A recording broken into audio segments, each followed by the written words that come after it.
안녕하세요. 성과 사랑은 하나다. 보물단지, 자손단지, 이야기, 보지자지, 이야기의 약자, 성교육, 보자기입니다.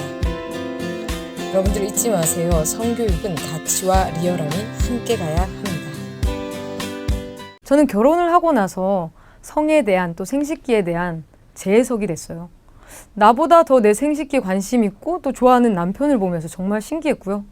남자의 성에 대한 자연스러움을 여자가 배워가야 한다는 생각도 갖게 됐어요. 그냥 호기심인 거예요. 여자는 어떻게 생겼을까, 생식기가. 처음에는 되게 민망하고 거부감도 있었는데 몸에 대한 관심, 호기심, 사실 어린 아이 때부터 되게 당연한 거잖아요. 어린 아이들이 자기 몸을 가지고 놀고 생식기를 갖고 노는 거. 굉장히 당연한 건데 상대의 성에 대해서 관찰할 수 있는 기회가 없다가 드디어 그런 때가 된 거예요. 생각해보니까 참 자연스러워 보이더라고요. 그래서 저는 남편에게 참 많이 배웠습니다. 성이 소중하다는 것도 배웠지만 또 나를 사랑하는 대상을 통해서 그게 진짜구나, 진짜였구나 생각으로만 알았지만 이게 진짜구나 라는 걸 알게 됐고요. 남성의 순수한 성에 대한 호기심을 이상하게 받아들이지 않아야겠어요. 우리는. 그 순수함을 그대로 우리도 배울 수 있다면 좋겠고요. 중요한 건 진짜 변태와 이런 순수한 호기심 구분해야겠죠. 여러분은 어떤 경험 가지고 계신가요? 스스로 이 부분을 꼭 짚고 넘어가셨으면 좋겠어요. 내가 가지고 있는 내 몸과 생식기에 대한 생각들, 내가 왜 그런 생각과 느낌을 갖고 있는지 알아야지 해소할 수 있겠죠. 제가 아는 분 중에 남자친구를 10년 사귀면 이제 대학교 때부터 사귀었어요. 성관계를 하지 않고 결혼한 후에 성관계를 가진 여성분도 있는데 혼전순결을 굉장히 중요시 여기는 가정에서 자랐거든요. 근데 결혼 후에 성관계가 하나도 즐겁지 않았대요. 고통스럽기만 했고 그 시간이 빨리 끝나기만을 바란다는 그 여성의 얘기를 듣고 굉장히 안타까웠습니다. 또 어떤 여성은 남자를 여러 번 만나봤는데 자기는 연애를 할 땐 즐겼는데 결혼하고 나서는 성관계가 즐겁지 않다는 여성도 있고요. 야동을 보는 남편 혐오스러워서 더 싫다는 여성도 있고요. 많은 다양한 경우와 다양한 결과가 있어요. 부부의 성에서 가장 중요한 것은 어떤 관계에서도 마찬가지로 서로를 알고 이해하려는 소통과 노력입니다. 서로의 성과 나 스스로에 대한 성에 대한 이해와 노력이 필요하겠죠. 그걸 통해서 부부간에 더 좋은 성과 사랑을 만들어갈 수 있습니다. 관심을 가져주세요. 얼굴과 몸에 대한 관심처럼 나의 성, 생식기에도 관심을 가져주세요. 상대의 몸과 생식기에도 관심을 갖고 서로 관찰하고 탐험할 수 있다면, 그러면서 몸에 대한 소소한 즐거움을 알아간다면 정말 훨씬 풍요로운 부부관계가 될 수 있을 겁니다. 네, 마지막으로 성에 대한 의사소통에 대해서 이야기를 나눌 텐데요. 인터넷에 정말 주옥 같은 글들이 정말 많아요. 좋은 세상인데요. 그래서 제가 인터넷에 돌아다니다 보니까 오랫동안 함께 행복했던 커플이 알려주는 27가지 팁이라는 주제로 올라와 있는 글이 있더라고요. 여러분들도 시간이 나시면 한번 쳐서 검색을 해서 보시고요. 글 중에는 평소에 부부관계 핵심이라고 생각하는 그런 글들이 있더라고요. 그래서 이제 몇 개를 제가 이야기하면서 함께 생각을 해보도록 하겠습니다.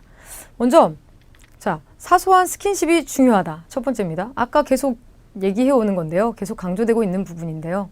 부부 생활에 바로 적용할 수 있고 가장 꼭 필요한 부분이에요. 부부간의 성관계도 중요하지만 그것보다 우선이 돼야 할 게 바로 소소한 접촉이죠. 스킨십이죠. 오랜 부부 생활 할수록 자칫 소원해질 수 있는 스킨십 다시 한번 시작해 보시고요. 사소하게 이렇게 서로 만져주거나 어깨를 두드려주거나 이런 것들이 부부관계에 정말 윤활유 역할이 될 수 있습니다. 제가 어렸을 때 기억나는 게 뭐가 있냐면 TV에서 연예인 변정수 씨 아시죠? 그분이 나왔는데 이런 얘기를 했어요. 그분이 남편이 샤워하고 나오면 엉덩이에 뽀뽀를 해준대요. 근데 저 어렸을 때 그게 너무 충격적인 거예요. 아니 어떻게 얼마나 사랑하면 엉덩이에 뽀뽀를 하지 막 이런 생각을 했는데 사랑하는 사이에 스킨십이 얼마나 자연스럽고 재미난 건지 알고 나서는 모든 게 부부끼리 다 할 수 있고 정말 웃을 수 있고 놀이가 될 수 있고 재밌는 거구나 라는 걸 알게 됐습니다. 그래서 부부끼리 앞으로도 안고 백허그도 하고 뽀뽀도 하고 엉덩이도 토닥토닥 해주고 무엇보다 서로의 몸과 몸이 만나는데 편안해지는 게 중요한 것 같습니다. 그래야지 더 가깝고 더 자연스러운 그런 관계가 될 수 있겠죠. 두 번째로는 그 사람의 지금 모습 자체로 완벽하다는 것을 인정해야 된다는 겁니다. 이 말 정말 멋진 것 같아요. 정말 어려운 일이기도 한데요. 특히 남녀 관계에서 상대를 내가 원하는 모습이 되기를 바라면서 끊임없이 바꾸려고 하는 거. 이게 정말 서로에게 정말 고통스러운 일이잖아요. 여러분들도 아실 거예요. 나 자신도 내가 원하는 대로 못 살면서 나 같은 생각을 가지지 않은 상대방에게 내 생각대로 움직이길 바라는 거. 사실 정말 말도 안 되는데 우리는 원하고 있습니다. 중요한 건 상대방이 그 모습 그대로일 때가 그 사람으로서 완벽하다는 거예요. 좀 부족하고 나와 다른 그 부분이 있는 그 사람 자체로서 완벽하다는 거죠. 인위적으로 바꾸려는 노력, 상대방이 잠시 바꿀 수는 있지만 그 사람의 본연의 자연스러운 모습이 일그러져 버릴 수도 있어요. 자, 쉽지 않지만 여러분들, 저도 그래요. 제가 보는 남편 너무 느리고 답답해서 막 끊임없이 막 달라지길 바라고 요구하고 화를 내기도 해요. 뭐 포기하기도 하고요. 매일 원점으로 그런 노력이 돌아가기도 하고요. 그러면서 또 마음속에 이러면 안 되는데 라는 생각도 하고요. 자, 그래서 이런 부분을 우리가 서로 이해가면서 노력해야겠죠. 성에 대해서도 생각할 때 성관계, 처음부터 우리가 상대방에게 완벽하게 육체적 쾌락이나 만족을 줄 수는 없어요. 자, 물건이나 사람 모두 서로 알아가고 익숙해지기 위해서는 시간이 필요합니다. 새 옷이 혹은 새 물건이 내 것이 되기 위해서 길들여지는 시간이 필요하듯이 관계에 있어서도 완벽함이란 서로 맞춰가면서 서로에게 잘 맞도록 점차 길들여지는 것이라는 거. 부부의 성관계 또한 서로 맞지 않는 부분을 맞춰가면서 이해해가면서 소통해가면서 노력하는 거라는 거 잊지 마십시오.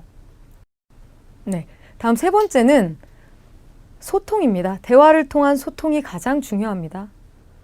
부부간의 소통이 아니더라도 관계에서 소통이라는 거 굉장히 중요하죠. 저는 EBS 달라졌어요 라는 프로그램 굉장히 많이 보는데요. 예전에는 우리 아이가 달라졌어요 였는데 요즘은 이제 부부관계, 이혼 위기에 부부가 나와서 관계를 풀어가는 모습이 굉장히 많이 보여지는데요. 그 프로그램을 보면 남자, 여자 사는 것이 정도의 차이지 정말 되게 비슷해요. 정말 다 똑같은 이유로 여자는 섭섭해하고 남자는 이해하지 못하고 이런 것들이 문제가 되더라고요. 그래서 남녀관계 핵심이 바로 소통이라는 부분입니다. 우리가 좋은 소통의 모델을 원가족에서 사실 접한 사람이 많지가 않아요. 그래서 소통이 너무 힘듭니다. 대부분 어려운 상황이 닥치면 회피하거나 화를 내요. 어떻게 풀어가야 하는지에 대한 공동의 고민이 상대를 탓하고 비난하는 모습으로 보여지기도 해요. 그래서 우리는 진짜 소통이 되기 위해서 우선 솔직해져야 한다는 거. 성에 대한 대화 또한 그 기초는 솔직함이에요. 내가 무엇 원하는지, 그 사람은 또 무엇 바라는지 서로 솔직하게 이야기할 수 있을 때 성이라는 부분도 훨씬 원활하고 서로 두 부부가 행복할 수 있는 성관계를 만들어갈 수 있습니다.